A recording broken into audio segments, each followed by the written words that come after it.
ഇപ്പൊ ചാപ്റ്റർ 6 എന്തിനെ കുറിച്ചിട്ടാണ് പറയണത്? നോൺ കംപ്ലയൻസുകൾ വരുത്തുകയാണ് എന്നുണ്ടെങ്കിൽ അതിന്റെ പെനാലിറ്റീസും അതിന്റെ കംപ്ലൈന്റുകളും അഡ്ജൂഡിക്കേഷൻ പ്രൊസീജിയറുകളും ഒക്കെ എന്താണ് എന്നുള്ളതാണ് ചാപ്റ്റർ 6 പറയണത്. അപ്പൊ മെയിൻ ആയിട്ട് നമ്മള് ഇതിന്റെ മുമ്പ് നമ്മൾ ഏതൊക്കെ എടുത്ത് കംപ്ലയൻസ് ഫ്രെയിംവർക്ക് എടുത്തു, പിന്നെ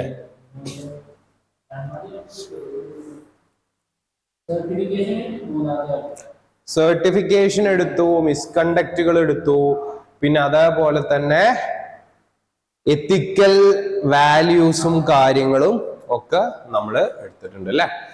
ഇനി ഫസ്റ്റ് എന്താണ് ഒരു സിവിൽ ലോയും ക്രിമിനൽ ലോയും തമ്മിലുള്ള വേരിയേഷൻ, ഡിഫറൻസ് എന്നുള്ളതാണ് ഈ ചാപ്റ്ററിൽ പറയുന്നത്. അപ്പോ എന്താണ് സിവിൽ ലോ, എന്താണ് criminal law? So civil law പറയണു it is a private dispute, രണ്ട് പേര് തമ്മിൽ ഉള്ള പ്രൈവറ്റ് ഡിസ്പ്യൂട്ട് ആണ്. അതേപോലെ തന്നെ റിസോൾവ് ചെയ്യാൻ, അതായത് ആ പ്രശ്നം റിസോൾവ് ചെയ്യാനാണ് സിവിൽ ലോ വന്നിട്ടുള്ളത്. ദെൻ എന്തൊക്കെയായിരിക്കും അതിന്റെ വിധി? ഒന്ന് ഡാമേജ് അല്ലെങ്കിൽ കോമ്പൻസേഷൻ. ഓക്കെ, അപ്പൊ മെയിൻ ആയിട്ട് എന്താണ്, രണ്ട് പ്രൈവറ്റ് വ്യക്തികൾ അല്ലെങ്കിൽ രണ്ടോ കൂടുതൽ പ്രൈവറ്റ് വ്യക്തികൾ തമ്മിലുള്ള വ്യക്തിപരമായ പ്രശ്നങ്ങളുടെ ചൊല്ലിയിട്ടുള്ള ഒന്നാണ് സിവിൽ ലോ. അത് തീരുമാനമാക്കാൻ വരുന്നതാണ് സിവിൽ ലോ. എന്തിനുള്ള ഓർഡർ ഒക്കെ പാസ്സാവുക? ഒന്ന് ഡാമേജസിന് തിരികെ കൊടുക്കാനുള്ളതും അല്ലെങ്കിൽ കോമ്പൻസേഷൻ കൊടുക്കാനുള്ളതും ആയിരിക്കും അതിന്റെ വിധിയായിട്ട് വരിക. ഇനി ക്രിമിനൽ ലോയെ സംബന്ധിച്ചിടത്തോളം എന്തായിരിക്കും? It is A offence against the society. Okay, അതിന്റെ എയിം എന്താ? ഒഫൻഡറിനെ പണിഷ് ചെയ്യുക എന്നുള്ളതാണ്. ഒരു ചുമ്മാ റിസോൾവ് ചെയ്യുക അല്ല, ഒഫൻഡറിനെ പണിഷ് ചെയ്യുക എന്നുള്ളതാണ് ക്രിമിനൽ ലോയുടെ പ്രൊസീജിയർ എന്ന് പറയുന്നത്. എന്തൊക്കെയായിരിക്കും അതിലെ വിധി? ഫൈനും ഇംപ്രിസൺമെന്റും ആയിരിക്കും. ഓക്കെ, അപ്പോ സിവിൽ ലോ എന്ന് പറഞ്ഞാൽ രണ്ട് പ്രൈവറ്റ് വ്യക്തികൾ തമ്മിലുള്ള ക്ലാഷ്, അത് റിസോൾവ് ചെയ്യുക, ഡാമേജോ കോമ്പൻസേഷനോ മേടിച്ചു കൊടുക്കുക എന്നുള്ളതാണ്. ക്രിമിനൽ ലോ എന്ന് പറഞ്ഞു കഴിഞ്ഞാൽ സൊസൈറ്റിക്കെതിരെയുള്ള ഒരു ഒഫൻസ് ആണ്. ഒഫൻഡറെ പണിഷ് ചെയ്യുക, അയാൾക്ക് ഫൈനോ ഇംപ്രിസൺമെന്റോ കൊടുക്കുക എന്നുള്ളതാണ് അവിടെ. ബട്ട് കമ്പനി ലോ എന്ന് പറഞ്ഞാൽ രണ്ടിന്റെയും ഒരു മിക്സ് ആണ്. സിവിൽ ലോയുടെയും ക്രിമിനൽ ലോയുടെയും ഒരു മിക്സ്ചർ ആണ്. ഓക്കെ, ദെൻ ഫൈനും പെനാലിറ്റിയും തമ്മിലുള്ള വ്യത്യാസം എന്താണ്? ഫൈൻ എന്ന് പറഞ്ഞാല് ഒരു ക്രൈമിനെതിരെയുള്ള പണിഷ്മെന്റ് ആണ്. എന്ത് ക്രൈം എന്ന് പറയുന്നത്? ഓക്കെ, അതൊരു ക്രിമിനൽ ഒഫൻസിലാണ് വരിക. മനസ്സിലായോ? അതൊരു ക്രിമിനൽ ഒഫൻസിലാണ് വരിക, അത് കോർട്ടാണ് കൊടുക്കുക.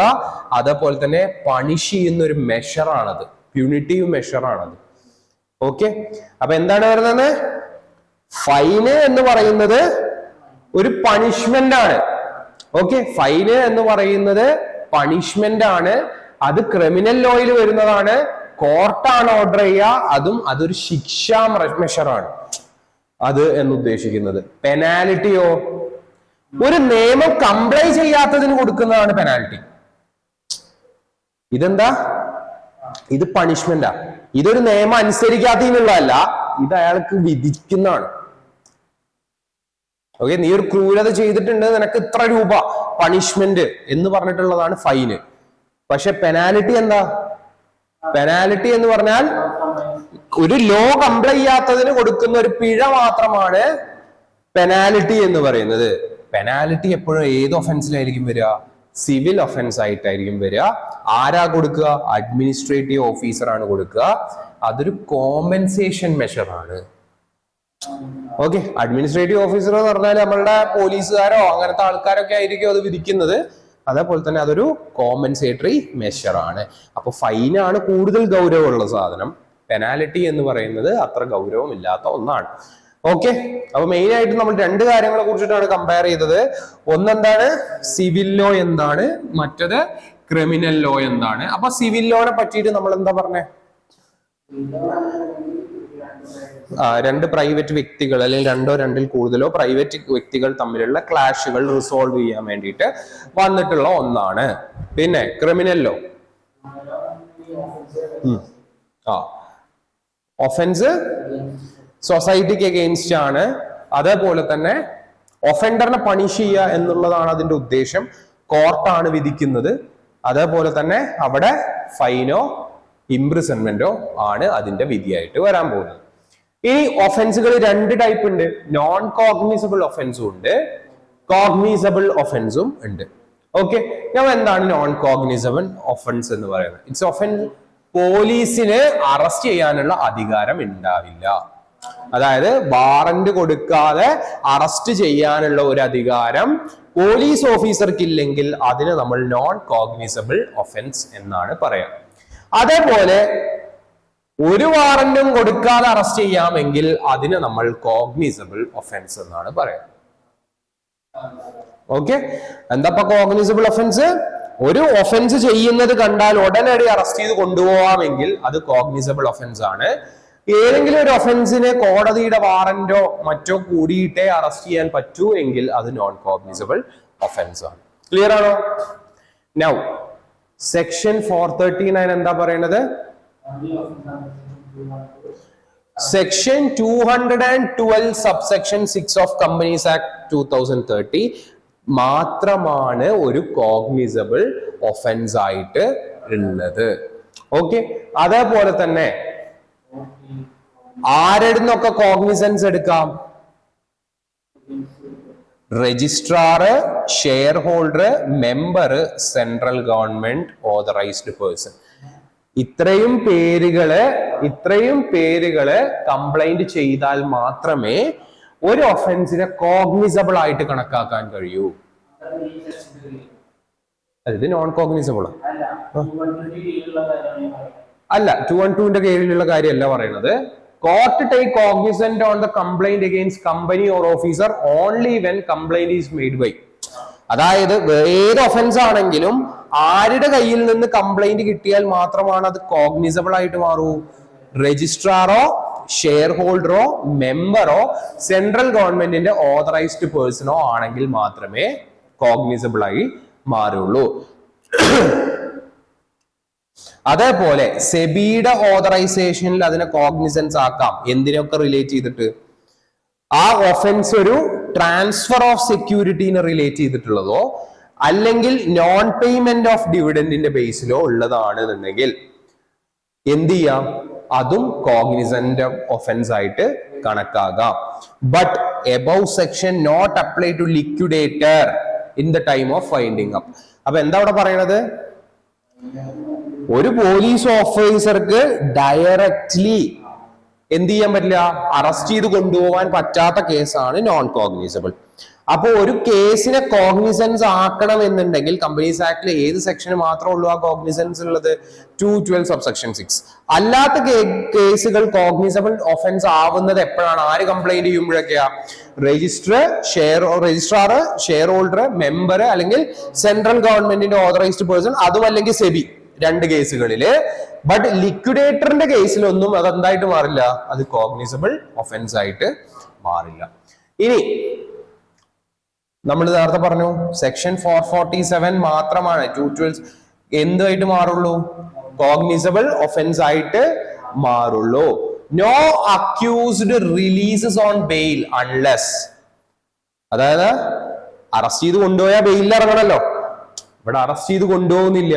ഇവിടെ അറസ്റ്റ് ചെയ്ത് കൊണ്ടുപോവാൻ ഒരു അതോറിറ്റിയുടെ ഉത്തരവാദിത്തമുണ്ട് എങ്കിൽ മാത്രമേ പറ്റൂ. ഇവിടെ അറസ്റ്റ് ചെയ്ത് കൊണ്ടുപോയാൽ ബെയിലിൽ ഇറങ്ങുക എപ്പോ മാത്രമാണ്? പബ്ലിക് പ്രോസിക്യൂട്ടറിന് ഒരു ഓപ്പർച്യൂണിറ്റി ടു ഒപ്പോസിഷൻ കൊടുക്കണം. അതായത് നമ്മൾ അറസ്റ്റ് ചെയ്ത് കൊണ്ടുപോയതിന് നമ്മളുടെ വക്കീൽ വന്ന് ജാമ്യത്തിൽ എടുക്കലൊന്നുമില്ല. ഓപ്പോസിറ്റ് വക്കീലിന് ഒരു ചാൻസ് കൊടുത്തതിന് ശേഷം മാത്രമേ നമുക്ക് ബെയിൽ കിട്ടുള്ളൂ. ഓപ്പോസിറ്റ് വക്കീലിന് ഇയാളെ ബെയിൽ ചെയ്യാതിരിക്കാൻ എന്തെങ്കിലും പറയാനുണ്ടോ ആ കാര്യങ്ങൾ പറഞ്ഞതിന് ശേഷം മാത്രമേ നമുക്ക് ബെയില് കിട്ടുള്ളൂ. 2, കോർട്ട് സാറ്റിസ്ഫൈഡ് ആവണം. അക്യൂസ്ഡ് വേറൊരു ഒഫൻസും ബെയിൽ പീരീഡിൽ നടത്തില്ല എന്ന്. ഓക്കെ, അപ്പൊ 2 കാര്യങ്ങൾ എന്തൊക്കെയാണ്? ഒന്ന്, പബ്ലിക് പ്രോസിക്യൂട്ടറിന് ടൈം കൊടുക്കണം അല്ലെങ്കിൽ ഒപ്പോസിഷൻ ഉള്ള ചാൻസ് കൊടുക്കണം. 2, കോടതിക്ക് മനസ്സിലാവണം എന്ത്? ഈ വ്യക്തി ബെയിലിൽ ഇറങ്ങി വേറൊരു ഒഫൻസ് കമ്മിറ്റ് ചെയ്യില്ല എന്നുള്ളത്. എങ്കിൽ മാത്രമേ എന്ത് ചെയ്യാൻ പറ്റുള്ളൂ? ബെയില് കൊടുക്കാൻ പറ്റുള്ളൂ. അതേപോലെ തന്നെ ആർക്കൊക്കെ ബെയിലിനുള്ള അനുമതി ഉണ്ട്? 16 വയസ്സിന് താഴെയുള്ള വ്യക്തികള്, വിമണ്, സിക്ക് ഓർ ഇൻഫേം പേഴ്സൺ. ഓക്കെ, ഇവർക്കൊക്കെ എന്തിനുള്ള അനുമതി ഉണ്ട്? ബെയിലിൽ ഇറങ്ങാനുള്ള അനുമതി ഉണ്ട്. അതായത് നേരത്തെ പറഞ്ഞത് സാധാരണ ഒരു വ്യക്തിയെ സംബന്ധിച്ചിട്ടാണ്, പക്ഷെ ഇവർക്കൊക്കെ എന്തായാലും എന്ത് കിട്ടും? ബെയില് കിട്ടും. ഇനി സ്പെഷ്യൽ കോർട്ട് കോഗ്നിസൻസ് എപ്പോഴാണ് എടുക്കുക? ഒന്നെങ്കിൽ ഡയറക്ടർ സീരിയസ് ഫ്രോഡ് ഇൻവെസ്റ്റിഗേഷൻ ഓർഗനൈസേഷന്റെയോ സെൻട്രൽ ഗവൺമെന്റിന്റെ ഓതറൈസ്ഡ് ഓഫീസറിന്റെയോ കംപ്ലൈന്റ് ലെറ്റർ ഉണ്ട് എന്നുണ്ടെങ്കിലാണ് കോഗ്നിസൻസ് എടുക്കുക സ്പെഷ്യൽ കോർട്ടിന്റെ കേസിൽ. ദെൻ എന്താണ് ഇപ്പൊ നമ്മൾ പറഞ്ഞ നോൺ കോഗ്നിസബിൾ ഒഫൻസ് എന്ന് പറഞ്ഞാൽ എന്താണ്? വിത്തൗട്ട് വാറന്റ് അറസ്റ്റ് ചെയ്യാൻ പറ്റൂല. ഏതൊക്കെ സെക്ഷനിലാണ് അത് നമുക്ക് കോഗ്നിസബിൾ ഒഫൻസ് ഉള്ളത്? 212 സബ്സെക്ഷൻ 6 കമ്പനീസ് ആക്ടിന്റെ. അതേപോലെ തന്നെ ആരുടെയൊക്കെ കംപ്ലൈന്റ് കിട്ടിയാലാണ് അത് കോഗ്നിസബിൾ ഒഫൻസ് ആയിട്ട് കൺസിഡർ ചെയ്യുക? Registrar, member, share holder, central government authorised person, SEBI വരും. എപ്പോ? ട്രാൻസ്ഫറോ സെക്യൂരിറ്റിയോ ഡിവിഡന്റ് കൊടുക്കാത്ത കേസുകളോ ആണെങ്കിൽ. ബട്ട് ലിക്വിഡേറ്ററിന് വൈൻഡിങ് അപ്പിന്റെ കേസിൽ അങ്ങനത്തെ ഒരു അധികാരവും ഇല്ല, ഒന്നും ബാധിക്കുന്നില്ല. ദെൻ കോഗ്നിസബിൾ ആണ് എന്നുണ്ടെങ്കിൽ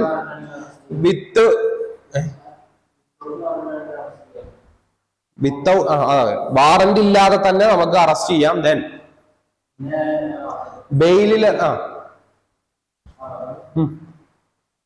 പറഞ്ഞോ 447. ഓക്കെ, ദെൻ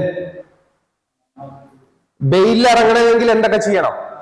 ഒന്ന്, ഒപ്പോസിഷന് ഒരു എന്താ പറയാ പബ്ലിക് പ്രോസിക്യൂട്ടറിന് ഒരു അവസരം കൊടുക്കണം ഒപ്പോസ് ചെയ്യാന്. അതേപോലെ തന്നെ കോടതിക്ക് മനസ്സിലാവണം ഇയാള് ബെയിലിൽ ഇറങ്ങിക്കഴിഞ്ഞാല് ബെയിൽ പീരിയഡിൽ യാതൊരുവിധ ഒഫൻസും കമ്മിറ്റ് ചെയ്യില്ല എന്നുള്ളത്. അതേപോലെ തന്നെ സ്പെഷ്യൽ കോർട്ടിന്റെ കാര്യത്തിൽ വരുന്ന സമയത്ത് ആർക്കൊക്കെ ബെയില് കിട്ടും? 16 വയസ്സിന് താഴെയുള്ള ആള്, വിമന്, അതേപോലെ തന്നെ സിക്ക് ഓർ ഇൻഫേം പേഴ്സണും കിട്ടും. ഈ സ്പെഷ്യൽ കോർട്ടിന്റെ കേസിൽ ഒന്ന് കോഗ്നിസബിൾ ആവുന്നത് ആരുടെയൊക്കെ കംപ്ലൈന്റിലാണ്? SFIO അല്ലെങ്കിൽ സെൻട്രൽ ഗവൺമെന്റ് ഓതറൈസ് ചെയ്ത പേഴ്സൺസിലാണ്. അതെന്തായി മാറുക? കോഗ്നിസബിൾ ആയിട്ട് മാറുക. Then discrimination of offence. വായിക്കുക. ഇഞ്ചതി ശ്രീനിവാസ്.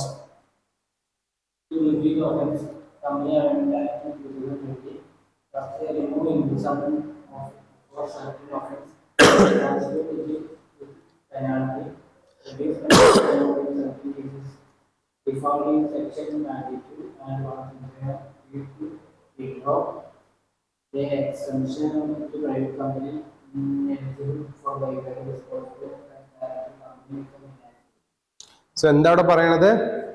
ചില ഒഫൻസുകൾക്ക് അതിന്റെ പെനാലിറ്റികൾ ലഘൂകരിക്കാൻ വേണ്ടിയിട്ട് MCA ഒരു കമ്മിറ്റി ഫോം ചെയ്തു.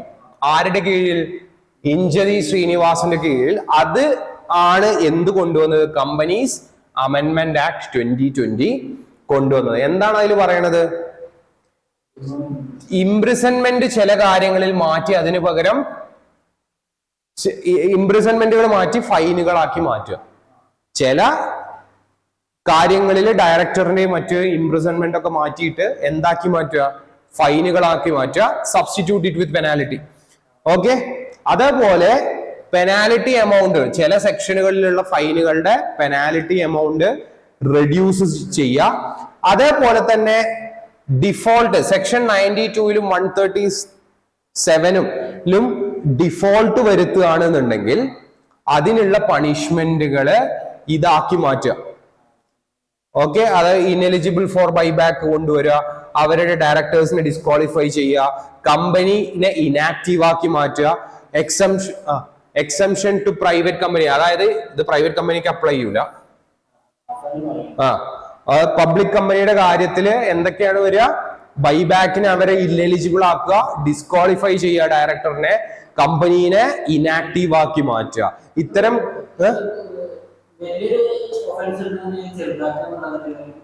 മെയിൻ ആയിട്ട് കമ്മിറ്റി പറഞ്ഞത് അതാണ്. അതായത് ഇംപ്രിസൺമെന്റുകൾ ഒഴിവാക്കുക, ഫൈനുകളും സബ്സ്റ്റിറ്റ്യൂട്ട് ചെയ്യുക അതിന് പകരം. അതേപോലെ തന്നെ പെനാലിറ്റി എമൗണ്ടുകൾ കുറക്കുക. അതേപോലെ സെക്ഷൻ 92ലും 137ലും ഒരു കമ്പനി ഡിഫോൾട്ട് വരുത്തുകയാണെന്നുണ്ടെങ്കിൽ അതിൽ നിന്നും ആരൊഴിവാക്കിയിരിക്കും? പ്രൈവറ്റ് കമ്പനിയെ ഒഴിവാക്കിയിട്ട് ബൈബാക്കിനെ ഇനെലിജിബിൾ ആക്കുക, ഡയറക്ടറിനെ ഡിസ്ക്വാളിഫൈ ചെയ്യുക, അതേപോലെ തന്നെ കമ്പനീനെ ഇനാക്റ്റീവ് ആക്കുക തുടങ്ങിയ കാര്യങ്ങളിലേക്ക് നീങ്ങുക. ഇതൊക്കെയാണ് ആരുടെ കമ്മിറ്റിയുടെ കീഴിൽ കമ്പനി അമെന്റ്മെന്റ് ആക്ട് 2020 കൊണ്ടുവന്നത്? ഇഞ്ചിതി ശ്രീനിവാസിന്റെ കമ്മിറ്റിയുടെ കീഴിൽ കമ്പനീസ് അമെന്റ്മെന്റ് ആക്ട് 2020 കൊണ്ടുവന്നത്. ബിക്കോസ് അതാണ് ഏറ്റവും ലാസ്റ്റ്, അതുകൊണ്ടാണ് അത് ഇവിടെ പറയുന്നത്. Okay, then special court. Now section 435 ആണ് സ്പെഷ്യൽ കോർട്ടിനെ കുറിച്ച് പറയുന്നത്. ആരാ റെക്കമെൻഡ് ചെയ്തേ? Company law committee by Shri Tapan Rai. Shri Tapan Rai chair ചെയ്യുന്ന കമ്പനി ലോ കമ്മിറ്റിയാണ് എന്തിനെ കുറിച്ചിട്ട് പറഞ്ഞ കൊണ്ടുവന്നത്? സ്പെഷ്യൽ കോർട്ട് കൊണ്ടുവരണം എന്ന് സജസ്റ്റ് ചെയ്ത്. എന്തിനു വേണ്ടിയിട്ടാ? For special trial. ഓക്കെ, വ്യത്യസ്തമായിട്ടുള്ള സ്പെഷ്യൽ ആയിട്ടുള്ള കേസുകൾക്ക് ട്രയൽ നടത്താൻ വേണ്ടിയിട്ടാണ് എന്ത് കൊണ്ടുവന്നിട്ടുള്ളത്? സ്പെഷ്യൽ കോർട്ടുകൾ കൊണ്ടുവന്നിട്ടുള്ളത്. ഞാൻ ഒരു കോർട്ടിൽ, സ്പെഷ്യൽ കോർട്ടിൽ ആരൊക്കെയുള്ള? സിംഗിൾ ജഡ്ജ്, അതാരായിരിക്കും? ഒരു സെഷൻ ജഡ്ജ് ആയിരിക്കും. Then judicial magistrate first class ആയിരിക്കും ജഡ്ജ് ആയിട്ടിരിക്കുക. ഫോർ ഏത്? അതായത് ഇംപ്രിസൺമെന്റ് 2 വർഷത്തിലും കൂടുതൽ കൊടുക്കാൻ പറ്റുന്ന കേസുകളാണെങ്കിൽ അതിന്റെ ആരായിരിക്കും ഹാൻഡിൽ ചെയ്യുന്നത്? സെഷൻ ജഡ്ജ് ആയിരിക്കും. മറ്റ് ഒഫൻസുകൾക്ക് ജുഡീഷ്യൽ മജിസ്ട്രേറ്റ് ഫസ്റ്റ് ക്ലാസ് ആയിരിക്കും എന്ത് ചെയ്യുന്നത്? വിധി പറയുന്നത്. നൗ ഇവരാരെ അപ്പോയിന്റ് ചെയ്യുക? Appointed by central government in consultation with chief justice of high court. Chief justice of ഹൈക്കോർട്ടിന്റെ കൺസൾട്ടേഷൻ പ്രകാരം ആരാണ് അപ്പോയിന്റ് ചെയ്യുക?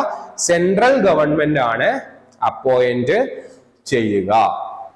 നൗ എത്തരത്തിലുള്ള ഒഫൻസുകളാണ് സ്പെഷ്യൽ കോർട്ട് എടുക്കുന്നത് എന്ന് പറയണം. നൗ നമ്മളൊന്നും ഓൾറെഡി പറഞ്ഞ പോലെ 435 സബ്സെക്ഷൻ 1ന്റെ ഉള്ളിൽ നമ്മൾ പറഞ്ഞിട്ടുള്ള കേസുകള്, അതേപോലെ തന്നെ to remove detention before expiry which was ordered by magistrate under 167 of CRPC.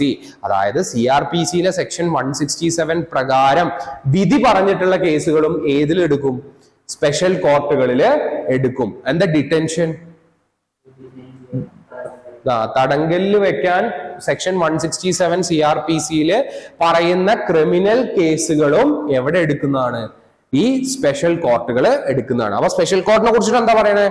പ്രത്യേക കേസുകള് ട്രയൽ ചെയ്യാൻ വേണ്ടിയിട്ട് company law committee Shri Thappan റായിന്റെ കീഴില് സജസ്റ്റ് ചെയ്ത ഒരു കോർട്ടാണ് സ്പെഷ്യൽ കോർട്ട്. സെക്ഷൻ 435 ആണ് അത് പറയുന്നത്. നൗ 2 വർഷമോ അതിൽ കൂടുതലോ ഉള്ള ഇംപ്രിസൺമെന്റ് പറയുന്ന കേസുകളാണെങ്കിൽ അത് ലീഡ് ചെയ്യുന്നത് ആരായിരിക്കും? സെഷൻ ജഡ്ജ് ആയിരിക്കും.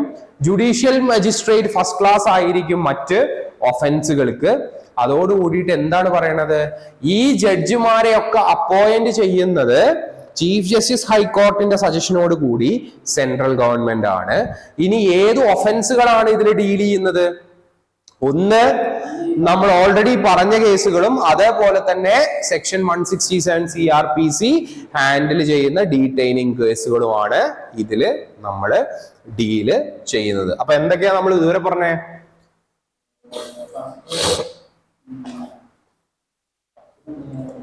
ഫസ്റ്റ്, ക്രിമിനൽ ലോയും സിവിൽ ലോയും തമ്മിലുള്ള ഡിഫറൻസ്.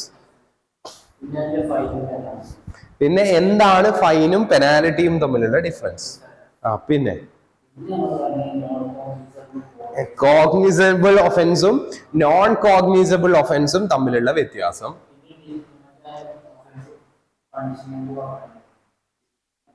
കമ്പനി അമെന്റ്മെന്റ് ആക്ട് 2020 എന്തൊക്കെ വന്നു? Special court.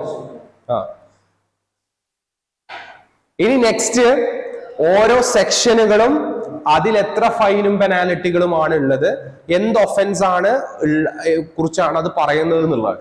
സോ സെക്ഷൻ 447 നമ്മൾ ഒരുപാട് കമ്പനീസ് ആക്ട് സെക്ഷനിൽ വരുന്നതാണ്. സെക്ഷൻ 447 എന്താണ്? എന്താ offence? Omission of concealment of fact. അതായത് നമ്മൾ പ്രോസ്പെക്ടസ് ഇറക്കുമ്പോഴോ മറച്ചു വെക്കുക. ഒമിഷൻ വിട്ടുപോവുക, നമ്മൾ അറിയാതെ വിട്ടുപോണു. കൺസീൽമെന്റ് എന്ന് പറഞ്ഞാൽ അറിഞ്ഞും കൊണ്ട് മറച്ചു വെക്കുന്നു.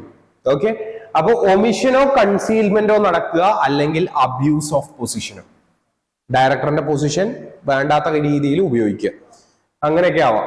ഓക്കെ, അതുവഴി എന്ത് കിട്ടി? ഒരു അഡ്വാൻറ്റേജ് കിട്ടി, ഒരു അൺഡ്യൂ അഡ്വാൻറ്റേജ് കിട്ടി. അത് കാരണം സ്റ്റേക്ക് ഹോൾഡറിന് ഹാം സംഭവിച്ചു. Okay, whether or not wrongful gain or loss. എന്താണ് അർത്ഥം? എന്താ അവിടെ പറയണേ? ഒരു ഒമിഷനോ കൺസീൽമെന്റോ അൺഡ്യൂ അഡ്വാൻറ്റേജ് കാരണോ അല്ലെങ്കിൽ അബ്യൂസ് ഓഫ് പൊസിഷനോ കാരണം നമുക്കൊരു അഡ്വാൻറ്റേജും കിട്ടി, സ്റ്റേക്ക് ഹോൾഡറിന് ഒരു ഇഞ്ചുറിയും സംഭവിച്ചു. ഓക്കെ, അവിടെ അത് റോങ്ഫുൾ ആണോ അല്ലയോ എന്നുള്ളതല്ല, നമ്മൾ അറിഞ്ഞുകൊണ്ടാണോ അല്ലയോ എന്നുള്ളതല്ല അവിടെ വിഷയമെങ്കിൽ അത് ഡീൽ ചെയ്യുന്ന സെക്ഷനാണ് സെക്ഷൻ 447. എന്താണ്? Omission, concealment, abuse of position to gain undue advantage which causes an injury to the stakeholder. എങ്കിൽ ഏതാണ് സെക്ഷൻ വരുന്നത്?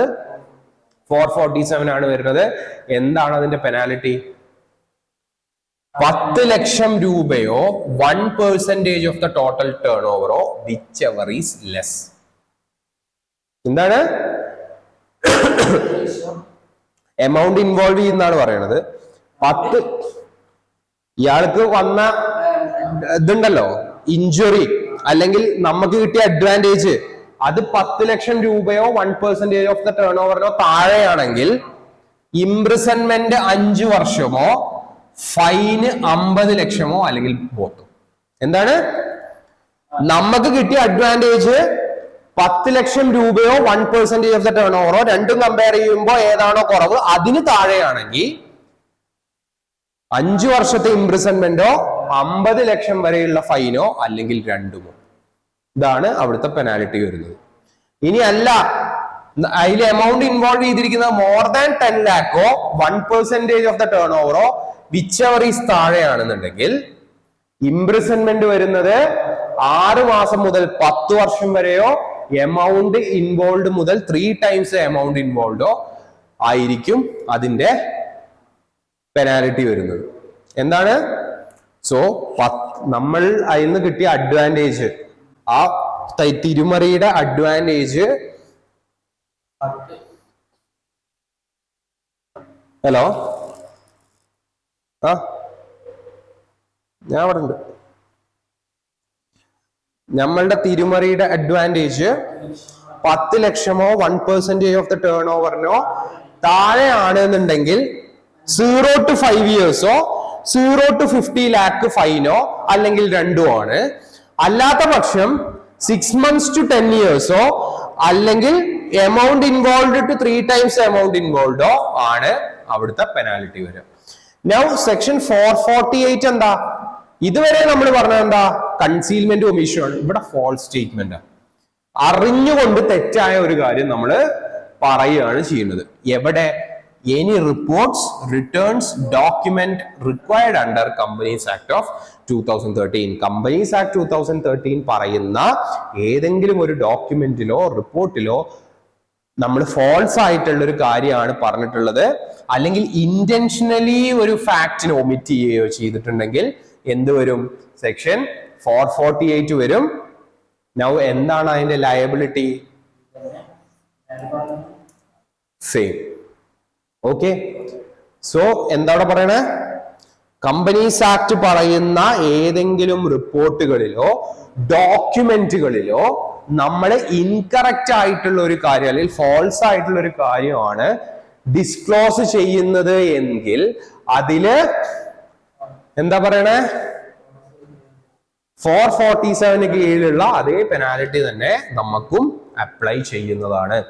Now 449 എന്താ പറയുന്നത്? false evidence. Any person gives false evidence intentionally on examination of oath or affidavit. അതായത് ROC നമ്മളോട് ചോദിക്കുകയാണ്, ഹിയറിംഗിന് വിളിക്കുകയാണ്, ROCന് മുമ്പിൽ ഇരുന്നിട്ട് എന്തെങ്കിലും തെറ്റായ എവിഡൻസ് ആണ് നമ്മൾ കൊടുക്കുന്നത്. ഒരു കേസിന് പൊക്കി, അപ്പൊ അതിന്റെ കാരണം എന്താന്ന് ചോദിച്ചപ്പോൾ നമ്മൾ തെറ്റായ വിവരങ്ങളാണ് ആസ് എ ഡയറക്ടറോ കമ്പനിയുടെ ഉദ്യോഗസ്ഥനോ ആയിട്ട് കൊടുക്കുന്നത് എങ്കിൽ ഇംപ്രിസൺമെന്റ് 3 വർഷം മുതൽ 7 വർഷമോ മാക്സിമം 10 ലക്ഷം ഫൈനോ അല്ലെങ്കിൽ ബോത്തോ ആണ് നമുക്ക് പണിഷ്മെന്റ് കിട്ടുക. ഓക്കെ, അപ്പൊ എന്താ 447, 448, 449 ആണ് നമ്മൾ കവർ ചെയ്തത്. സോ 447 448 എന്തായിരുന്നു?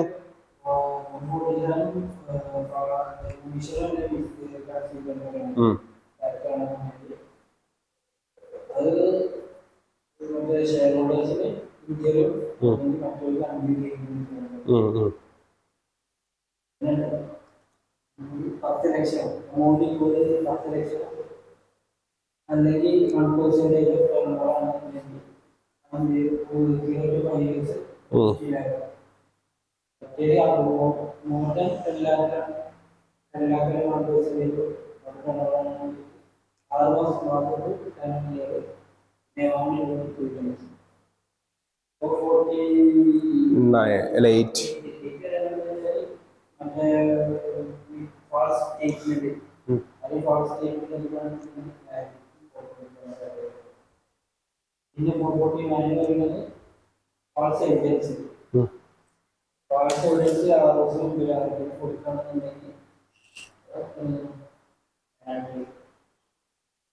മൂന്ന് വർഷം മുതൽ 7 വർഷമോ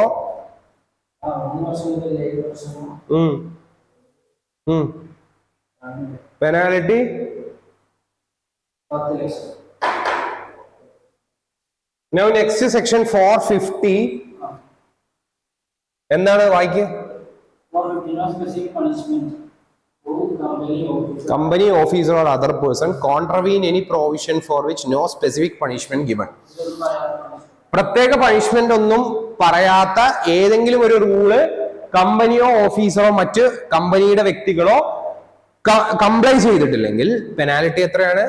10,000 രൂപ ഫോർ സിംഗിൾ ഡിഫോൾട്ട്, 1000 രൂപ ഫോർ കണ്ടിന്യൂസ് ഡിലേ, കമ്പനിക്ക് 2 lakh rupees-ഉം ഓഫീസർക്ക് 50 lakh rupees-ഉം മാക്സിമം. എന്താണ്? വൺ ടൈം പെനാലിറ്റി 10,000 രൂപ, കണ്ടിന്യൂസ് പെനാലിറ്റി 1000 രൂപ. കമ്പനിക്ക് മാക്സിമം എത്ര പെനാൽറ്റി കിട്ടും? 2, അതായത് കണ്ടിന്യൂയിങ് ഡിഫോൾട്ട് ഒക്കെ കൂട്ടിയിട്ട് മാക്സിമം എത്ര കമ്പനിക്ക് കൊടുക്കാം? 2 lakh rupees-ഉം ഓഫീസർക്ക് മാക്സിമം 50,000 rupees-ഉം ആണ് പെനാൽറ്റി വരിക. ഇതെങ്ങനെയാ സെക്ഷൻ 450? കമ്പനിക്കോ ഓഫീസർക്കോ അതർ പേഴ്സൺസോ പ്രത്യേക പണിഷ്മെന്റുകൾ ഒന്നും പറയാത്ത ഏതെങ്കിലും ഒരു സെക്ഷനെ കംപ്ലൈ ചെയ്തിട്ടില്ല എങ്കിൽ 10,000 രൂപ സിംഗിൾ ഡിഫോൾട്ട് ആയിട്ടും കണ്ടിന്യൂയിങ് ഡിഫോൾട്ട് ആയിട്ട് 1000 രൂപ പെർ ഡേയും, കമ്പനിക്ക് അത് മാക്സിമം 2 lakhും ഓഫീസർക്ക് അത് 50,000 ആയിട്ടായിരിക്കും വരുന്നത്. ഇനി 451 എന്താണ്? Repeated default. കമ്പനീസ് ആക്ടിലെ ഏതെങ്കിലും ഒരു ഡിഫോൾട്ട് വരുത്തി അത് 3 വർഷവും കൂടുതൽ അതേ ഡിഫോൾട്ട് പോവുകയാണെന്നുണ്ടെങ്കിൽ ഓൾറെഡി ഉള്ള പണിഷ്മെന്റിന്റെ ട്വൈസ് ആയിരിക്കും പണിഷ്മെന്റ് വരുന്നത്. പല സെക്ഷനും പല പോലെയാണ്, പല പണിഷ്മെന്റും ആയിരിക്കും. പക്ഷെ അതെ, ആ പണിഷ്മെന്റ് 3 കൊല്ലമായിട്ടും കണ്ടിന്യൂസ് ആയി പോവുകയാണെന്നുണ്ടെങ്കിൽ നമ്മൾ ഓൾറെഡി വിധിക്കപ്പെട്ട പണിഷ്മെന്റിന്റെ ഡബിൾ ആയിരിക്കും പണിഷ്മെന്റ് പിന്നീട് വരിക എന്നുള്ളതാണ് സെക്ഷൻ 451 പറയുന്നത്. 452 എന്താ? wrongful withholding of property. Officer or employee wrongful obtain possession of company's property. അതായത് കമ്പനിയുടെ പ്രോപ്പർട്ടി കമ്പനി ഡയറക്ടറോ എംപ്ലോയിയോ ഒക്കെ കൈവശം വെക്കുക എങ്കിൽ എന്താണ് പെനാൽറ്റി എന്നാണ് പറയുന്നത്. അവിടെ എക്സംഷൻ ഫ്രം ഇംപ്രിസൺമെന്റ് പറയേണ്ടത് എന്താണ്? ഈ PF, gratuity, pension not paid. എന്താ ഉദ്ദേശിക്കുന്നത്?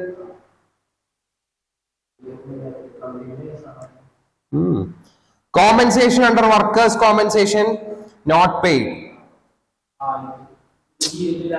കമ്പനിയുടെ ഫണ്ടാണിത്. കമ്പനി ഇത് എംപ്ലോയീസിന് പിരിഞ്ഞു പോകുമ്പോ കീപ്പ് ചെയ്യുന്ന ഫണ്ടാണിത്. ഈ ഫണ്ട് ആരാ കൈവശം വെച്ചിട്ടുള്ളത്? ഓഫീസറോ എംപ്ലോയീസോ കൈവശം വെച്ചിരിക്കുകയാണ്. കമ്പനിക്ക് ഇത് കൊടുക്കാൻ പറ്റുന്നില്ല.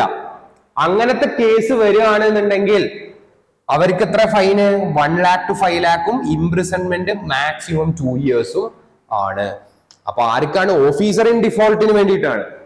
ഓഫീസർ ഇൻ ഡിഫോൾട്ട് ഈ ഫണ്ടുകളെല്ലാം അവരുടേതാക്കി കൈവശം വെക്കുകയാണ്. പക്ഷെ അത് ആരുടെ ഫണ്ടാ? കമ്പനിയുടെ ഫണ്ടാണ്. കമ്പനി എംപ്ലോയീസിന് കൊടുക്കാൻ വെച്ചിരിക്കുന്ന ഫണ്ടാണ്. എന്ത്? ESI, PF, gratuity, workmen compensation തുടങ്ങിയ ഫണ്ടുകൾ കൈവശം വെച്ചിരിക്കുകയാണെങ്കിൽ അവർക്കുള്ള പെനാൽറ്റി എത്രയാണ്? ഫൈന് 1 lakh to 5 lakh, imprisonment up to 2 years. Clear ആണോ? 452. ഇനി 453 എന്താ പറയണത്? കമ്പനിയുടെ പേരിൽ ഇംപ്രോപ്പറായി ലിമിറ്റഡ് അല്ലെങ്കിൽ പ്രൈവറ്റ് ലിമിറ്റഡ് എന്ന് കൂട്ടിച്ചേർത്ത് കഴിഞ്ഞാൽ, ഇല്ലാത്ത പേര് കൂട്ടിച്ചേർത്ത് കഴിഞ്ഞാൽ 500 രൂപ മുതൽ 2000 രൂപ വരെയാണ് അതിന്റെ ഫൈന് വരുന്നത്. അപ്പൊ ഈ പേജിൽ നമ്മൾ എന്തൊക്കെയാ പഠിച്ചേ? 450 എന്തായിരുന്നു? പ്രത്യേക പണിഷ്മെന്റുകളൊന്നും ഇല്ലാത്ത സെക്ഷൻ. 53 കമ്പനിയുടെ പ്രോപ്പർട്ടി കൈവശം വെക്കുക. അല്ല, പണിഷ്മെന്റ് പറഞ്ഞില്ല. ട്വൈസോ കമ്പനിയുടെ പ്രോപ്പർട്ടി കൈവശം വെച്ചിട്ടില്ല.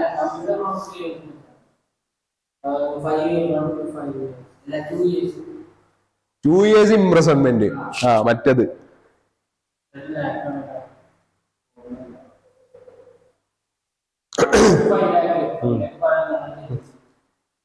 1 to 5 years പറഞ്ഞു. 453.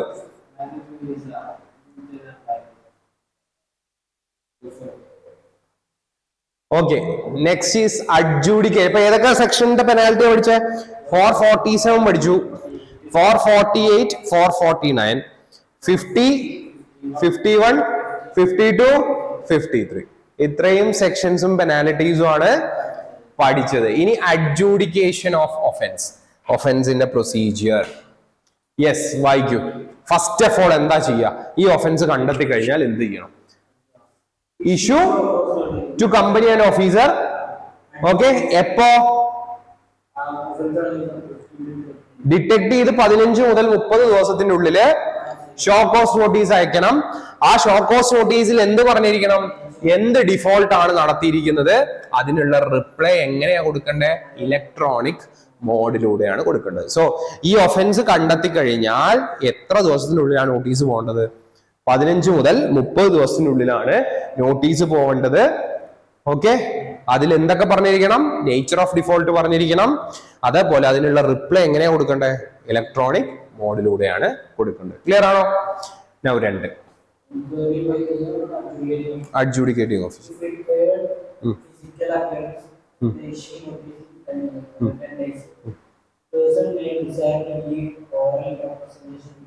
AO permission. സോ എന്താ ഇവിടെ പറയണേ? എൻക്വയറി ആണ് ഇവിടെ നടക്കുന്നത്. ഇവര് റെപ്രസെന്റ് ചെയ്തു, ഇലക്ട്രോണിക് മോഡിലൂടെ അവരുടെ ഭാഗം പറഞ്ഞു.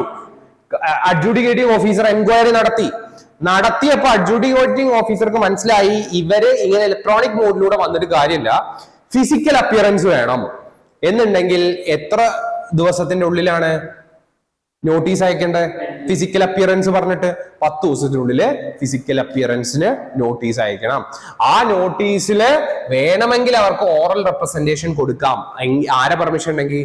അഡ്ജൂഡിക്കേറ്റിംഗ് ഓഫീസറുടെ പെർമിഷൻ ഉണ്ടെങ്കിൽ എന്ത് ചെയ്യാം? Oral representation. ഓറലായിട്ട് ഫോണ് വിളിച്ചിട്ടോ എങ്ങനെയാണെങ്കിലോ ഓറലായിട്ട് കമ്മ്യൂണിക്കേറ്റ് ചെയ്യാം. ഫിസിക്കലായിട്ട് മുന്നോട്ട് വരേണ്ട ആവശ്യമില്ല. Okay, then date of hearing. അതായത് ഫസ്റ്റ് നമ്മൾ ഷോ കോസ് നോട്ടീസ് കൊടുത്തു, അവര് റിപ്ലൈ ചെയ്തു, നമ്മൾ എൻക്വയറി നടത്തി, ഫിസിക്കൽ റെപ്രസെന്റേഷൻ വേണോ വേണ്ടയോ എന്നുള്ളത് നമ്മൾ തീരുമാനിച്ചു. ദെൻ നമ്മളൊരു ഹിയറിംഗ്, നമ്മൾ അന്വേഷണം കഴിഞ്ഞ് നമ്മൾ എന്താ കണ്ടെത്തിയത് എന്ന് അവർക്ക് പറഞ്ഞു കൊടുക്കണല്ലോ. ഒരു ഡേറ്റ് കൊടുക്കും, ആ ഡേറ്റിന് അവരോട് വരാൻ പറയും, നമ്മൾ എന്തൊക്കെ കണ്ടെത്തി, എന്തൊക്കെ തെളിവുകളുണ്ട്, എന്തൊക്കെയാണ് നമ്മളുടെ പക്ഷം എന്നുള്ളത് അവരെ പറഞ്ഞു കേൾപ്പിക്കും. That is called opportunity of hearing. Then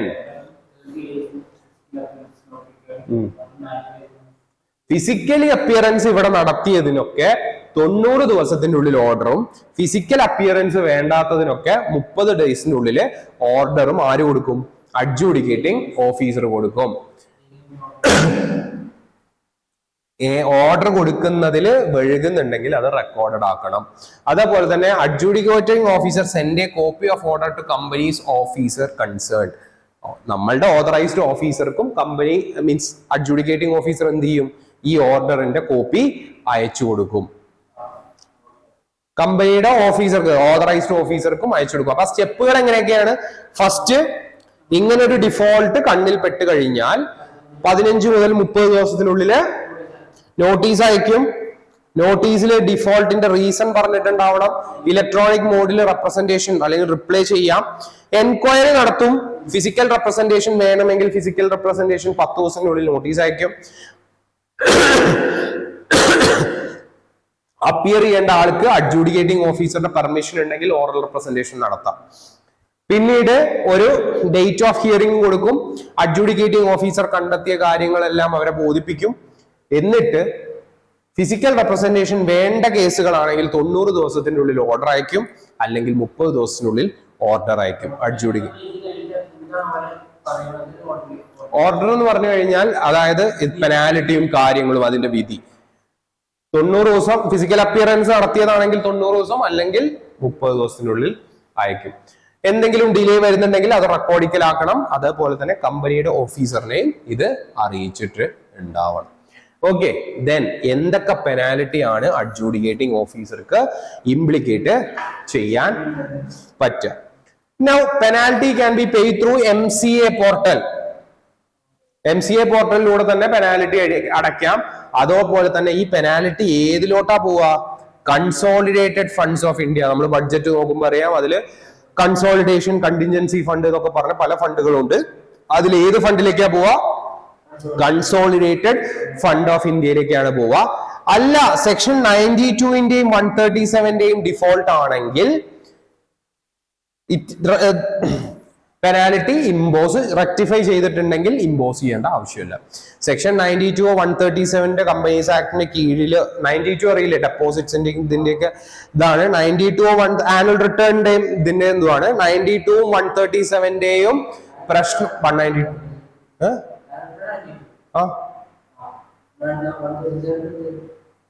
192 137 135 CSR 136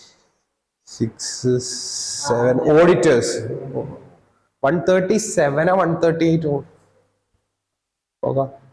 92 annual return ആണ്.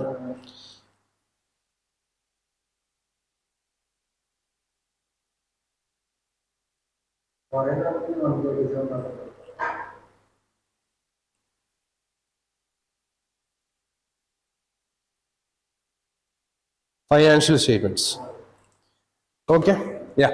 So annual return ഫൈനാൻഷ്യൽ സ്റ്റേറ്റ്മെന്റിന്റെയോ പെനാലിറ്റി ആണെന്നുണ്ടെങ്കിൽ 30 ദിവസത്തിനുള്ളിൽ റെക്ടിഫൈ ചെയ്തിട്ടുണ്ടെങ്കിൽ അവിടെ പെനാലിറ്റി സ്വീകരിക്കേണ്ട ആവശ്യമില്ല.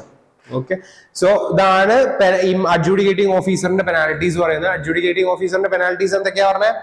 1 MCA പോർട്ടലിൽ നമുക്ക് പേ ചെയ്യാം. 2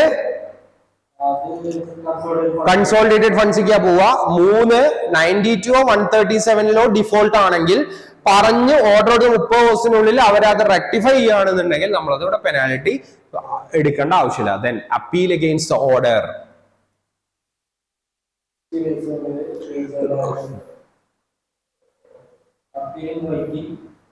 In form ADI should be accompanied by the order and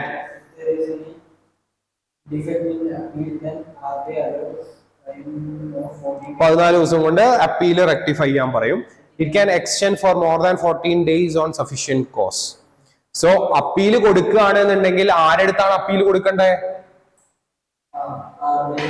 regional ഡയറക്ടറിനാണ് അപ്പീൽ കൊടുക്കേണ്ടത്. എത്ര ദിവസം കൊണ്ടാണ് കൊടുക്കേണ്ടത്? 60 ദിവസം കൊണ്ടാണ് കൊടുക്കേണ്ടത്. അപ്പീലിൽ എന്തെങ്കിലും മിസ്റ്റേക്ക് ഉണ്ടെങ്കിൽ റീജിയണൽ ഡയറക്ടർ എത്ര ദിവസം അലോ ചെയ്യും? 14 days ആണ് അപ്പീലിലെ തിരുത്തു വരുത്താൻ വേണ്ടിയിട്ട്.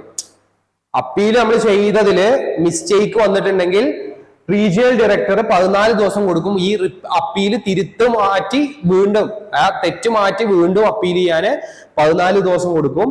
സഫിഷ്യന്റ് ടൈം ഉണ്ടെങ്കിൽ, സഫിഷ്യന്റ് കോസ് ഉണ്ടെങ്കിൽ 14+14 കിട്ടും. എന്താണ്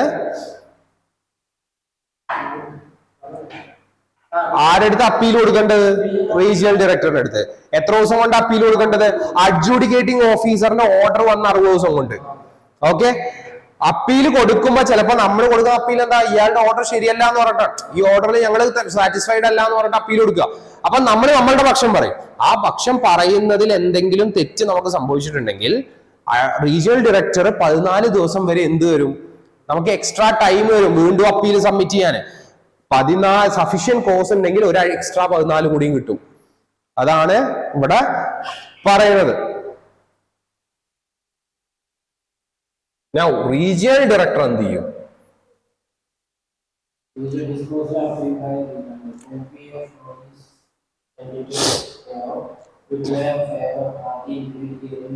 Date, hearing date to party. Ex parte order.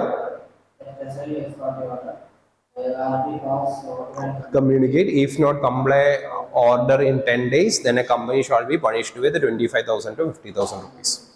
So, എന്താണ് പറയുന്നത്? Now, അപ്പീൽ കിട്ടിക്കഴിഞ്ഞാൽ ആദ്യം ചെയ്യുന്ന പരിപാടി എന്താ? നോട്ടീസ് അയക്കും. ആർക്ക്? അഡ്ജൂഡിക്കേറ്റിംഗ് ഓഫീസർക്ക്. അത് ചോദിക്കും, എന്താണ് നിങ്ങൾ പറഞ്ഞ ഓർഡറില് അപ്പീൽ ചെയ്തുകൊണ്ട് ഒരു പാർട്ടി വന്നിട്ടുണ്ട്, അതിനെ കുറിച്ചുള്ള വിശദീകരണം ചോദിക്കും. വിശദീകരണം ആര് കൊടുക്കും? അഡ്ജൂഡിക്കേറ്റിംഗ് ഓഫീസർ കൊടുക്കും. അതിനുശേഷം രണ്ടാമത്തെ കമ്പനീനെ വിളിക്കും ഹിയറിംഗിന് വേണ്ടിയിട്ട്. ഹിയറിംഗിന് കമ്പനി വിളിച്ചിട്ട് കമ്പനിയുടെ ഹിയറിംഗും നടത്തും. നടത്തി കഴിഞ്ഞിട്ട് കമ്പനി അവിടെ ഹിയറിംഗിന് വന്നിട്ടില്ലെങ്കിൽ എന്ത് ഓർഡർ പാസ് ചെയ്യും? Ex parte order. അതായത് നിർബന്ധമായിട്ടും അപ്പിയർ ആവണം എന്ന് പറഞ്ഞിട്ടുള്ള എക്സ് പാർട്ടി ഓർഡർ പാസ്സാവും. എക്സ് പാർട്ടി ഓർഡർ എപ്പോഴാ ക്യാൻസൽ ആവുക? കമ്പനി അപ്പിയർ ആയി കഴിഞ്ഞാൽ എക്സ് പാർട്ടി ഓർഡർ ക്യാൻസൽ ആവും. ദെൻ ഇവരുടെ രണ്ട് പക്ഷവും റിപ്ലൈ കേട്ടതിന് ശേഷം റീജിയണൽ ഡയറക്ടർ എന്ത് ചെയ്യും? ഓർഡർ പാസ്സാക്കും. ഈ ഓർഡർ 10 ദിവസത്തിന്റെ ഉള്ളിൽ കംപ്ലൈ ചെയ്തിട്ടില്ലെങ്കിൽ കമ്പനിക്ക് 25,000 മുതൽ 50,000 രൂപ വരെ പണിഷ്മെന്റ് ഉണ്ടാവും. ഓക്കെ, അപ്പൊ എന്തൊക്കെയായിരുന്നു പ്രൊസീജിയർ? ആദ്യം അഡ്ജൂഡിക്കേറ്റിംഗ് ഓഫീസർ ഇത് കണ്ടെത്തുന്നു, നോട്ടീസ് അയക്കുന്നു, ഷോക്കോസ് നോട്ടീസ് 15 മുതൽ 30 ദിവസം. ദെൻ ആ നോട്ടീസിൽ എന്തൊക്കെ ഡിഫോൾട്ട് ആണ് വരുത്തിയിട്ടുള്ളത് എന്നുള്ളത് പറയുന്നു. ഇലക്ട്രോണിക് മോഡ് വഴി റിപ്ലൈ നൽകാം.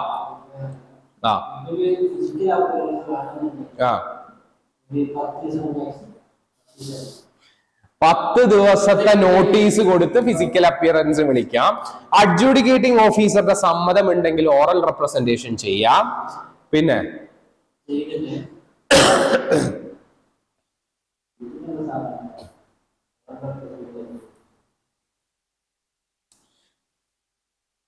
അഡ്ജൂഡിക്കേറ്റിംഗ് ഓഫീസർ ഓർഡർ പാസ്സാക്കും.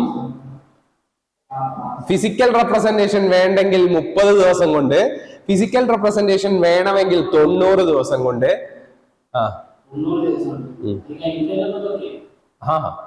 പറഞ്ഞട്ടെ, കഴിഞ്ഞിട്ട് കാര്യങ്ങൾ പറയാം.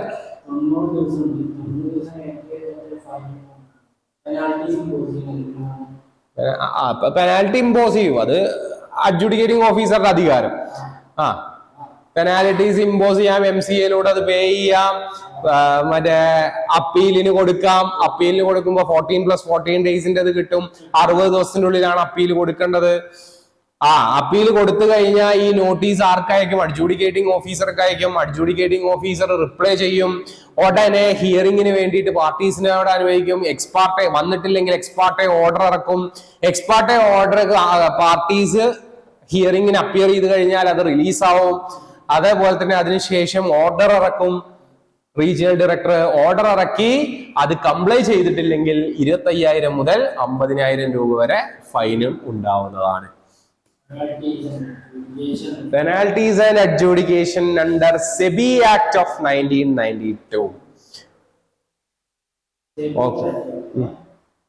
SEBI or adjudicating officer, appeal SAT. SAT appeal Supreme Court. Appeal SAT. Appeal SAT. Appeal Supreme Court. SEBI or adjudicating officer appeal SAT എന്താ? Appellate tribunal. ആ പിന്നെ appeal supreme court appeal supreme court. Enforcement department handle appeal ആ enforcement directorate division handle appeal against the order of SEBI. Assistant SEBI filing return submission. The prosecution division relating to filing prosecution proceedings. Settlement division deals with the registration. അത് 3 അന്വേഷണ ഘടകങ്ങളാണ്. So എന്താണ് പറയുന്നത്, ഇതുവരെ നമ്മൾ നോക്കിയത് companies act 2013 കീഴിലുള്ള അപ്പീൽസും കാര്യങ്ങളുമാണ്. ഇനി നമ്മൾ സെബി ആക്ടിന്റെ കീഴിലുള്ള അപ്പീൽസ് ആണ്. സോ സെബിക്കോ അഡ്ജൂഡിക്കേറ്റിംഗ് ഓഫീസർക്കോ അപ്പീല് പോവാം. ഒന്നെങ്കിൽ സാറ്റിൽ അപ്പീൽ ചെയ്യാം, അല്ലെങ്കിൽ സുപ്രീം കോടതിയിൽ അപ്പീല് ചെയ്യാം. അങ്ങനെ അപ്പീല് ചെയ്തിട്ടുണ്ടെങ്കിൽ എൻഫോഴ്സ്മെന്റ് ഡിപ്പാർട്ട്മെന്റ് അത് ആ അപ്പീൽ ആർക്ക് കൈമാറ്റം ചെയ്യും? സെബിനോട്. നമ്മളിവിടെ അഡ്ജൂഡിക്കേറ്റിംഗ് ഓഫീസറോ ചോദ്യം ചെയ്തതുപോലെ സെബിനോട് ചോദ്യം ചെയ്യും. ഓക്കെ, അങ്ങനെ സെബിയോ അഡ്ജൂഡിക്കേറ്റിംഗ് ഓഫീസറോ അപ്പീലിന് പോവാം.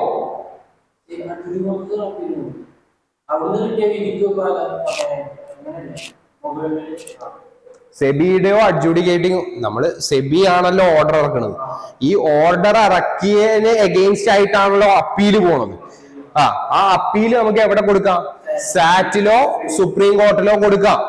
അപ്പോ വേറൊരാള് ഈ അപ്പീല് കൊടുത്തിട്ടുള്ള ഇൻഫോർമേഷൻ ആർക്ക് ഹാൻഡിൽ ചെയ്യണം? സെബിക്ക് ഹാൻഡിൽ ചെയ്യണം. കാരണം സെബി അവിടെ അന്വേഷിക്കണല്ലോ, ഹാൻഡിൽ ചെയ്യണം. ആ എൻഫോഴ്സ്മെന്റ് ഡയറക്ടറേറ്റിന് കുറെ വിങ്ങുകളുണ്ട്. സെബി ഡയറക്ട്ലി അന്വേഷിക്കൂല. കാരണം എന്താ? സെബി ഓൾറെഡി ഓർഡർ പാസ്സാക്കി കഴിഞ്ഞു. എൻഫോഴ്സ്മെന്റ് ഡയറക്ടറേറ്റിന് അവിടെ വിങ്ങുകളുണ്ട്. ആ വിങ്ങുകൾ ഏതൊക്കെയാ? സാറ്റ് ലിറ്റിഗേഷൻ ഡിവിഷൻ ഉണ്ട്, പ്രോസിക്യൂഷൻ ഡിവിഷനും ഉണ്ട്, സെറ്റിൽമെന്റ് ഡിവിഷനും ഉണ്ട്. അപ്പോ ലിറ്റിഗേഷൻ ഡിവിഷനിലേക്കാണ് അത് പോവാ മെയിൻ ആയിട്ട്. സോ എന്താ ഡിവിഷൻ ഹാൻഡിൽ ചെയ്യുന്നത്? സെബിക്കെതിരെ വന്നിട്ടുള്ള അപ്പീലുകളൊക്കെ ഇൻവെസ്റ്റിഗേറ്റ് ചെയ്യുന്ന ഏരിയയാണ് ഇത് എൻഫോഴ്സ്മെന്റ് ഡയറക്ടറേറ്റ്, അതായത് ഇഡിയുടെ സാറ്റ് ലിറ്റിഗേഷൻ ഡിവിഷൻ എന്ന് പറയുന്നത്. അപ്പോ അവരെന്താ ചെയ്യുന്നത്? അഫിഡവിറ്റ് ഫയൽ ചെയ്യാൻ, സെബീനെ അഫിഡവിറ്റ് ഫയൽ ചെയ്യാനും സബ്മിഷൻസ് ഫയൽ ചെയ്യാനും ഹെൽപ്പ് ചെയ്യുന്ന ആൾക്കാരാണ് ആര്? എൻഫോഴ്സ്മെന്റ് ഡയറക്ടറേറ്റിലെ സാറ്റ് ലിറ്റിഗേഷൻ ഡിവിഷൻ. ഒന്നുമില്ലെങ്കിൽ ഇത് ഗവൺമെന്റിന്റെ ഡിവിഷൻ ആണ്. ഒരു കേസ് വന്നു കഴിഞ്ഞാൽ അവർക്ക് റിപ്പോർട്ട് സബ്മിറ്റ് ചെയ്യാനും അഫിഡവിറ്റ് സബ്മിറ്റ് ചെയ്യാനും സെബീനെ ഹെൽപ്പ് ചെയ്യുന്ന ഡിവിഷനാണ് ഇത് സാറ്റിന്റെ ലിറ്റിഗേഷൻ ഡിവിഷൻ എന്ന് പറയുന്നത്. ഇനി പ്രോസിക്യൂഷൻ ഡിവിഷൻ എന്താ? പ്രോസിക്യൂഷൻ പ്രൊസീഡിങ്സ് ഫയൽ ചെയ്യാനുള്ള ഡിവിഷൻ ആണ് ഏത്? പ്രോസിക്യൂഷൻ ഡിവിഷൻ എന്ന് പറയുന്നത്. അതേപോലെ സെറ്റിൽമെന്റ് ഡിവിഷനോ? സെറ്റിൽമെന്റ് ആപ്ലിക്കേഷൻ ഡീൽ ചെയ്ത് ക്ലോസ് ചെയ്യുക, അതേപോലെ തന്നെ സെറ്റിൽമെന്റ് എമൗണ്ട് എത്രയാണെന്ന് കണ്ടെത്താനും ഉപയോഗിക്കുന്ന ഡിവിഷനാണ് ഏത്? Settlement division. അപ്പൊ ഇവിടെ എന്താ സംഭവിക്കുന്നത്? ആക്ച്വലി സെബിയുടെ ഓർഡേഴ്സിനെതിരെ അപ്പീൽ എങ്ങോട്ടാ പോകുന്നത്? സെക്യൂരിറ്റി അപ്പലേറ്റ് ട്രിബ്യൂണലിലോ സുപ്രീം കോടതിയിലോ പോകുന്നു. എൻഫോഴ്സ്മെന്റ് ഡയറക്ടറേറ്റ്, അതായത് സുപ്രീം കോടതി ആർക്ക് നോട്ടീസ് അയക്കുന്നു? എൻഫോഴ്സ്മെന്റ് ഡയറക്ടറേറ്റിന് നോട്ടീസ് അയക്കുന്നു. ഇങ്ങനെ ഒരു കേസ് വന്നിട്ടുണ്ട്, അപ്പീല്, ഇത് ഇൻവെസ്റ്റിഗേറ്റ് ചെയ്യണം. അപ്പൊ അതിനെ സെബിനെ അസിസ്റ്റ് ചെയ്യുന്ന 3 ഡിവിഷൻസ് ആണ് ഉള്ളത് ഇതില്. ഏതൊക്കെയാ 3 ഡിവിഷൻ? ഒന്ന് സാറ്റിന്റെ ലിറ്റിഗേഷൻ ഡിവിഷൻ ഉണ്ട്, പ്രോസിക്യൂഷൻ ഡിവിഷനും ഉണ്ട്, അതേപോലെ സെറ്റിൽമെന്റ് ഡിവിഷനും ഉണ്ട്. ലിറ്റിഗേഷൻ ഡിവിഷൻ എന്താ ചെയ്യുന്നത്? ഇതിന് വേണ്ടിയിട്ടുള്ള റിപ്പോർട്ട്സ് പ്രിപ്പയർ ചെയ്യാനും ഒക്കെ റെപ്രസെന്റേഷൻസ് മേക്ക് ചെയ്യാനൊക്കെ സെബിനെ ഹെൽപ്പ് ചെയ്യുന്നത് ഏത് ഡിവിഷനാണ്? ലിറ്റിഗേഷൻ ഡിവിഷനാണ്. എന്നാൽ പ്രോസിക്യൂഷൻ ഡിവിഷൻ എന്താ ചെയ്യുന്നത്? പ്രോസിക്യൂഷണൽ പ്രൊസീഡിങ്സിന് വേണ്ട എവിഡൻസസ് പ്രിപ്പയർ ചെയ്യുന്നതാണ് പ്രോസിക്യൂഷണൽ ഡിവിഷൻ ചെയ്യുന്നത്. സെറ്റിൽമെന്റ് ഡിവിഷനോ? എത്രയാണോ സെറ്റിൽമെന്റ് എമൗണ്ട് അത് സെറ്റിൽ ചെയ്യുക തുടങ്ങിയ കാര്യങ്ങളൊക്കെ ചെയ്യുന്നത് ഏതാ? എൻഫോഴ്സ്മെന്റ് ഡയറക്ടറേറ്റിന്റെ സെറ്റിൽമെന്റ് ഡിവിഷൻ ആണ്. ഇനി സെബിയുടെ കീഴിലുള്ള ഡിഫറെന്റ് ഒഫൻസസ് ആണ് ഇവിടെ പറയുന്നത്, അതിന്റെ പെനാലിറ്റീസും. കമ്പനീസ് ആക്ടിൽ നമ്മൾ പല സെക്ഷൻസും പഠിച്ച പോലെ സെബിയുടെ കീഴിൽ വരുന്ന ഏതൊക്കെ സെക്ഷനാണ്, എന്തൊക്കെ ഫൈൻസ് ആണ് വരുന്നത് എന്നാണ് ഇവിടെ പറയണത്. ഫസ്റ്റ് വൺ സെക്ഷൻ 15A എന്താ പറയണേ? ഫോൾസ് ഡോക്യുമെന്റോ ബുക്കുകൾ മെയിൻറ്റെയിൻ ചെയ്യാതിരിക്കുകയോ ചെയ്യുക. ഓക്കെ 15A എന്താണ് ഫൈന്? വെസ്റ്റ്. Okay correct. ഞാൻ വിചാരിച്ചു 1 lakh to 1 lakh ആണ്. 1 lakh single ഡിഫോൾട്ടിനും 1 lakh per day for a continuing defaultum up to maximum of 10 crore. Sorry 1 crore. Okay 15B എന്താ പറയണേ? അതായത് ഡെപ്പോസിറ്ററി പാർട്ടിസിപ്പൻസ് അല്ലെങ്കിൽ ബ്രോക്കേഴ്സ് ഒന്നും എഗ്രിമെന്റ് ക്ലയൻസിനോട് എഴുതാതെയാണ് അവരുടെ കാര്യങ്ങൾ ചെയ്യുന്നതെങ്കിലും എത്രയാണ് penalty? 1 lakh per day to maximum of 1 crore എന്നുള്ളതാണ്. ഇനി 15C ആദ്യത്തെ എന്താ? ഫാൾസ് ഡോക്യുമെന്റോ ബുക്സ് ഓഫ് അക്കൗണ്ട്സോ കീപ്പ് ചെയ്യാതിരിക്കുക. 2 എഗ്രിമെന്റ് ഇല്ലാതെയാണ് ഡെപ്പോസിറ്ററി പാർട്ടിസിപ്പന്റോ മറ്റ് ഇന്റർമീഡിയറീസോ ക്ലയന്റുമായിട്ട് ഇടപെട്ടിട്ടുള്ളതെങ്കിൽ. 3 ഇൻവെസ്റ്റർ ഗ്രീവൻസസ് കമ്പനി അഡ്രസ് ചെയ്തിട്ടില്ല എങ്കിൽ, ദാറ്റ് ഈസ് 15C. 15D എന്താ പറയണേ? CIS കണ്ടീഷനുകള് പാലിച്ചിട്ടില്ല എന്നുള്ള കംപ്ലയൻസ് ഇൻഫോർമേഷൻ സിസ്റ്റം അല്ലേ? CMSL കഴിഞ്ഞിട്ട് തന്നെയല്ല വന്നത്. CIS കംപ്ലൈ ചെയ്തിട്ടില്ല എങ്കിലും ഉള്ള പെനാലിറ്റി ഇത് തന്നെയാണ്. സോ എ എന്താ? ഫാൾസ് ഡോക്യുമെന്റ് മെയിന്റനൻസിൽ ബുക്ക് ഓഫ് അക്കൗണ്ട് മെയിൻറ്റെയിൻ ചെയ്യാതിരിക്കുക. ബി ഇന്റർമീഡിയറി എഗ്രിമെന്റ് ഇല്ലാതെ ക്ലയന്റുമായിട്ട് ഡീൽ ചെയ്യുക. സി ഇൻവെസ്റ്റർ ഗ്രീവൻസസ് അഡ്രസ് ചെയ്യാതിരിക്കുക. ഡി CIS കണ്ടീഷൻസ് പാലിക്കാതിരിക്കുക. അസറ്റ് മാനേജ്മെന്റ് കമ്പനികൾ റൂൾസ് ഫോളോ ചെയ്തിട്ടില്ലെങ്കിൽ അവർക്കുള്ള സെക്ഷനാണ് 15E. Asset management company or AMC അവര് റൂളുകൾ ഫോളോ ചെയ്തിട്ടില്ലെങ്കിൽ അവർക്കുള്ള സെക്ഷനാണ് സെക്ഷൻ 15E. അപ്പൊ 15EAB എന്താ പറയണേ? നൗ ശ്രദ്ധിക്കുക, ഇത് അസറ്റ് മാനേജ്മെന്റ് കമ്പനിയാണ്. ഇവ ഇൻവെസ്റ്റ്മെന്റ് അഡ്വൈസേഴ്സിനും റിസർച്ച് അനലിസ്റ്റിനും ഉള്ളതാണ്. ഓക്കെ സോ ദെൻ 15F എന്താ പറയണത്? ഇത് ബ്രോക്കേഴ്സിനുള്ളതാണ്. ഓക്കെ കോൺട്രാക്ട് നോട്ട് ഇല്ലാതെ ബ്രോക്കേഴ്സ് എൻട്രി ചെയ്തത്. Then penalty for contravention where there is no separate penalty else provided. വേറെ എവിടെയും പെനാൽറ്റി ഇല്ലാത്ത സെക്ഷനുകളാണ് നോൺ കംപ്ലൈ ചെയ്തിട്ടുള്ളതെങ്കിൽ ദാറ്റ് ഈസ് 15HB. ഓക്കെ അപ്പൊ അഗൈൻ ഫസ്റ്റ് 15A എന്തായിരുന്നു? ഫാൾസ് ഡോക്യുമെന്റേഷൻ ആണ്. ബുക്സ് ഓഫ് അക്കൗണ്ട്സ് മെയിൻറ്റെയിൻ ചെയ്യില്ല. ബി ഇന്റർമീഡിയറീസ് അവര് എഗ്രിമെന്റ് ഇല്ലാതെയാണ് ക്ലയന്റുമായിട്ട് ഇടപെട്ടിട്ടുള്ളതെങ്കിൽ. സി ഇൻവെസ്റ്റർ ഗ്രീവൻസസ് ഫോളോ ചെയ്തിട്ടില്ല. CIS കണ്ടീഷൻസ് ഫോളോ ചെയ്തിട്ടില്ല. Asset management company rules and regulations follow ചെയ്തിട്ടില്ല. റിസർച്ച് അനലിസ്റ്റും ഇൻവെസ്റ്റ്മെന്റ് അഡ്വൈസേഴ്സും റൂൾസ് ഫോളോ ചെയ്തിട്ടില്ല. അല്ലെങ്കിൽ ബ്രോക്കേഴ്സ് അവർ കോൺട്രാക്ട് നോട്ടിലൂടെ എല്ലാം എൻറ്റർ ചെയ്തിട്ടില്ല. ഇനി വേറെ ഏത് സെക്ഷനിലും ഇല്ലാത്ത വേറെ ഏതെങ്കിലും ഒരു സെക്ഷന് അവിടെ പെനാലിറ്റി ഇല്ല, ബട്ട് അത് കംപ്ലൈ ചെയ്തിട്ടില്ലെങ്കിലും എന്താണ് പെനാലിറ്റി പറയണേ? 1 lakh per day to a maximum of 1 CR. ഏതൊക്കെയാ? 15A. എന്താണ്? എന്ത് മെയിൻറ്റെയിൻ? ഡോക്യുമെന്റ്സ് മെയിൻറ്റെയിൻ ചെയ്യുന്നില്ല, ബുക്സ് മെയിൻറ്റെയിൻ ചെയ്യുന്നില്ല. 15B എന്തായിരുന്നു? ഇന്റർമീഡിയറി എഗ്രിമെന്റുകൾ ഇല്ലാതെയാണ് ക്ലയന്റുമായി ഡീൽ ചെയ്യുന്നത്. സി എന്തായിരുന്നു?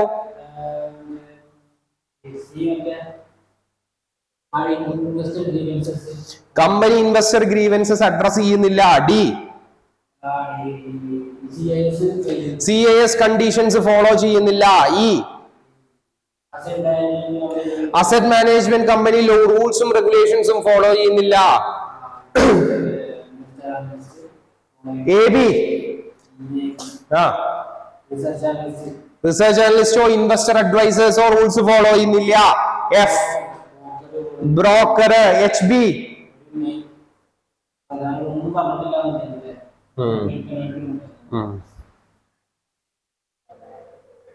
ഇനി 15F subsection B excess brokerage വാങ്ങുക ക്ലയൻസിന്റെ കയ്യിൽ നിന്നും. എത്ര penalty? 1 lakh to 5 times the brokerage. Okay so FB എന്താ പറയണത്?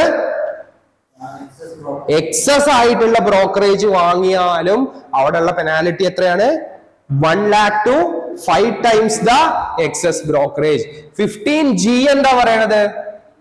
Insider information, insider communicate unpublished information. എന്താ പറയണേ? ഏതെങ്കിലും ഒരു ഇൻസൈഡർ അൺപബ്ലിഷ്ഡ് ആയിട്ടുള്ള ഇൻഫോർമേഷൻ ലീക്ക് ചെയ്യുകയാണെങ്കിൽ, അതേപോലെ തന്നെ പ്രൈസ് സെൻസിറ്റീവ് ഇൻഫോർമേഷൻ പബ്ലിഷ് ചെയ്യുകയാണെന്നുണ്ടെങ്കിൽ എത്രയാ penalty? 10 lakh to 25 crore or 3 times the profit whichever is higher. Okay. ഇനി 15H എന്താ പറയുന്നത്? ഏതെങ്കിലും ഒരു അക്വസിഷൻ ഓഫ് ഷെയർസോ ടേക്ക് ഓവറോ നടന്നിട്ട് അത് ഒരു കമ്പനി ഡിസ്ക്ലോസ് ചെയ്യുന്നില്ലെങ്കിൽ സെയിം പെനാലിറ്റി ആണ് വരുന്നത്. അതേപോലെ തന്നെ 15H എന്താ പറയണേ? ഫ്രോഡുലന്റോ അൺഫെയറോ ആയിട്ടുള്ള ട്രേഡ് പ്രാക്ടീസസ് നടത്തുകയാണെങ്കിൽ. ഓക്കെ. 5 lakh to 25, 10 lakhന് പകരം 5 lakh ആയി എന്നുള്ളൂ. ബാക്കിയെല്ലാം സിമിലർ തന്നെയാണ്. 15HAA മനഃപൂർവ്വം ഓൾട്ടർ ചെയ്യുകയോ ഡിസ്ട്രോയ് ചെയ്യുകയോ കൺസീൽ ചെയ്യുകയോ ചെയ്യുക ഏതെങ്കിലും റെക്കോർഡുകൾ. ഇലക്ട്രോണിക് ഡാറ്റാബേസ് സെബിയുടെ പ്രൊട്ടക്ട് ചെയ്യാൻ ഫെയിൽ ആവുക എങ്കിൽ എത്രയാ വരിക? 1 lakh to 10 crore or 3 times the profit whichever is higher. So again, come again from first 15A.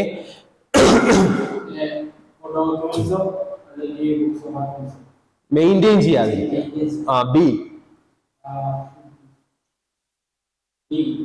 B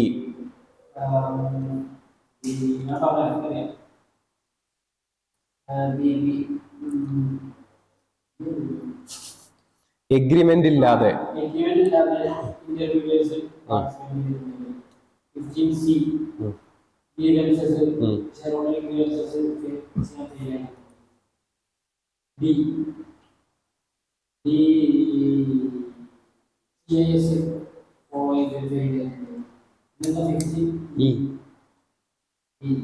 asset management company rules and regulations follow. EAB.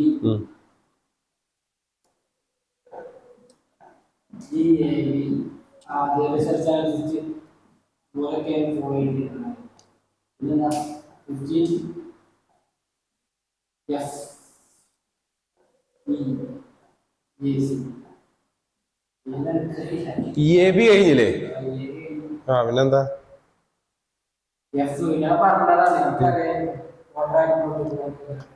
HB.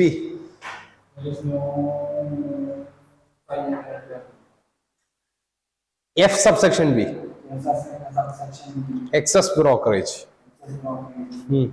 1 lakh to 5 times excess brokerage. G. Inside trading or you 10 lakh to 25 crore from 3 lakhs.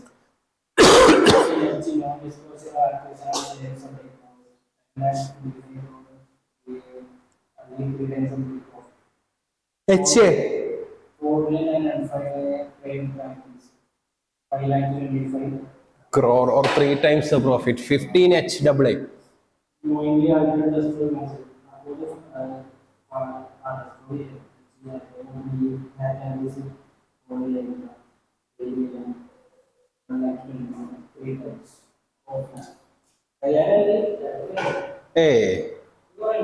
ഇത് അത്യാവശ്യമുള്ള പേപ്പറാ.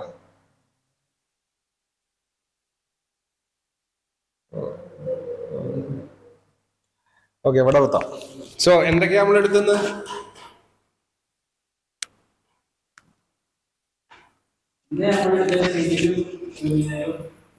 Civil law എന്താണ്? Difference. ഫൈനും പെനാലിറ്റിയും തമ്മിലുള്ള വ്യത്യാസം, കോഗ്നിസബിളും non cognizable ഒഫൻസും തമ്മിലുള്ള വ്യത്യാസം. Company amendment act 2020. Special code section